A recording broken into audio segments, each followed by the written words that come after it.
अस्सलामुअलैकुम वरहमतुल्लाहि वबरकातुह।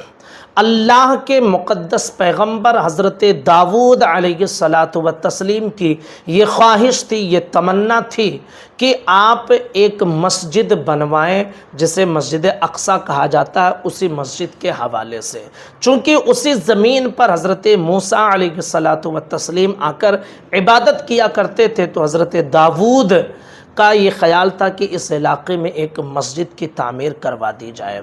लेकिन उनकी ये ख्वाहिश पूरी ना हुई, वो इस दुनिया से रुखसत हो गए। फिर उनके बेटे हज़रत सुलेमान अलैहिस्सलातु व तस्लीम ने अपने वालिद के इस ख्वाब को पूरा किया और हज़रत सुलेमान को बादशाहत मिली। आप जानते हैं कि जिन्नातों, हवाओं और इंसानों सब पर उन्हें हुकूमत हासिल थी और जिन्नात उनसे बहुत डरते थे।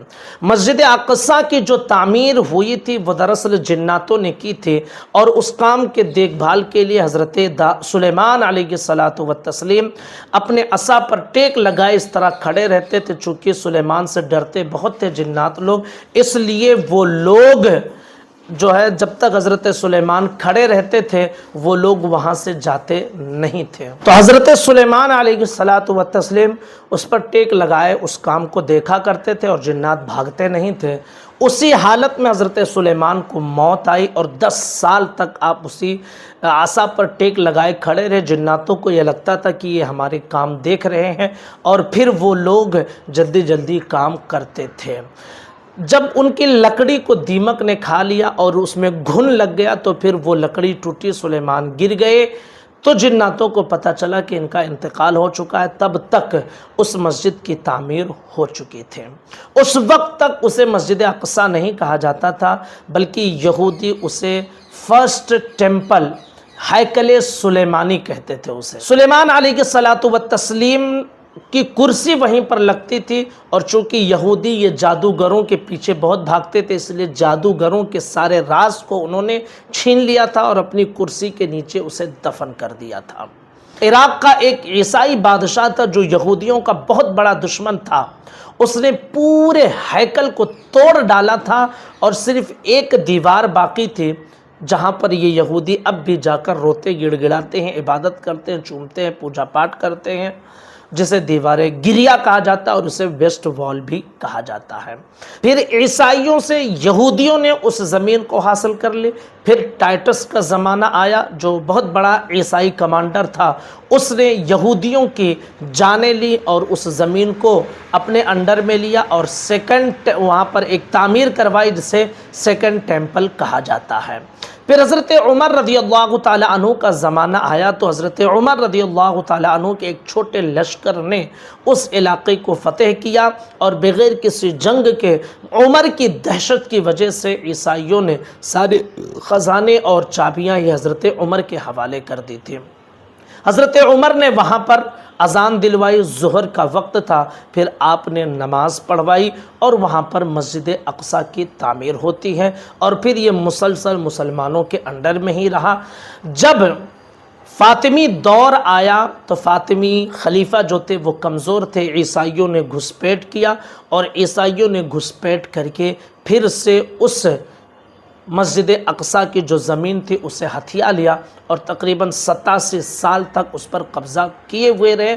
न मुसलमानों को नमाज़ पढ़ने देते थे, न मुसलमानों को वहाँ इबादत करने देते थे। उस वक्त कुर्दिस्तान का एक शहज़ादा जिसे दुनिया सलाहुद्दीन अय्यूबी के नाम से जानती है, हज़रत सलाहुद्दीन तक ये बात पहुँचती थी कि इस तरह मुसलमानों पर मज़ालिम ढाए जाते हैं, लेकिन सब आंखें फाड़ कर देखते थे। कोई तैयार नहीं था कि किसी तरह से मुकाबला करके मस्जिद अक़सा को आज़ाद करवाए।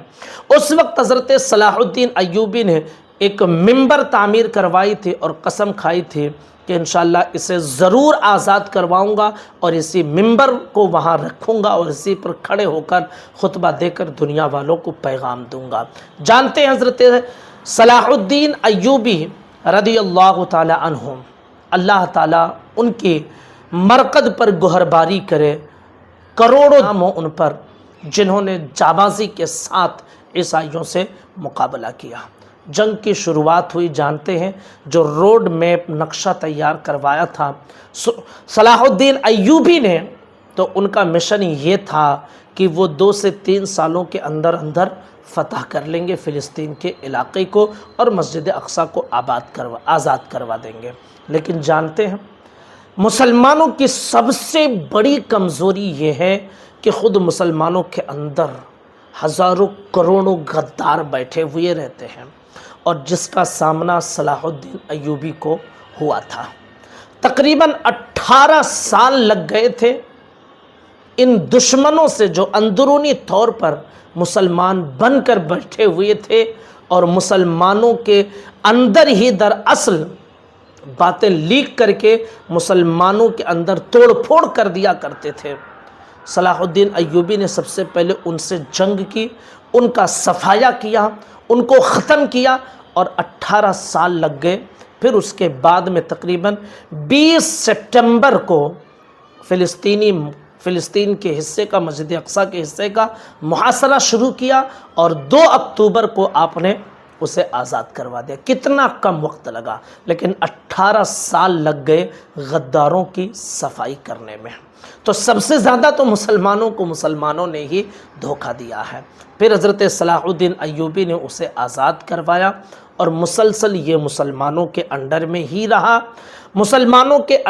یہ رہا، اور کب تک رہا؟ جب تک سلطنت عثمانیہ قائم رہی۔